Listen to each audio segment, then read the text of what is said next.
Jumlah penduduk yang terus bertambah dan luasnya wilayah membuat Polda Aceh mengalami kekurangan anggota personil dan PNS di jajaran Polda Aceh.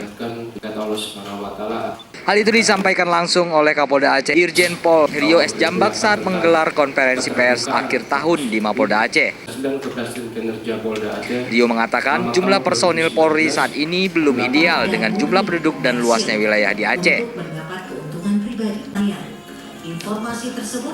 Di hadapan pula awak media, Kapolda Aceh Rio S. Jambak mengatakan sesuai dengan daftar skala prioritas, Polda Aceh harus memiliki sebanyak 26.640 personil dan 1.800 PNS. Sedangkan realnya jumlah personil di jajaran Polda Aceh saat ini berjumlah 14.192 personil dan 332 PNS aktif. Jumlah itu masih kurang dan masih membutuhkan personil dan PNS Polri tambahan di jajaran Polda Aceh.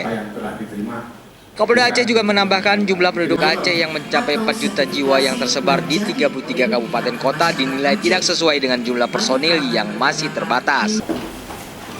Dalam hal aspek pembinaan bidang sumber daya manusia, kekuatan personil Polda Aceh jajaran sesuai dengan DSP sebanyak 26.640 personil Polri dan 1.897 PNS Polri. Namun real personil saat ini adalah 14.162 personil Polri dan 333 PNS. Masih kekurangan 12.478 personil Polri dan 1.564 personil PNS Polri dari DSP yang ada. Berarti masih banyak kurang kita nih. Polisian di Polda Aceh ini masih banyak, masih jauh. Untuk memenuhi jumlah dan PNS di Polri, Polda Aceh akan membuka secara transparan ke publik perekrutan anggota di tahun 2020 mendatang. Dari Banda Aceh, Tim Liputan Haba TV.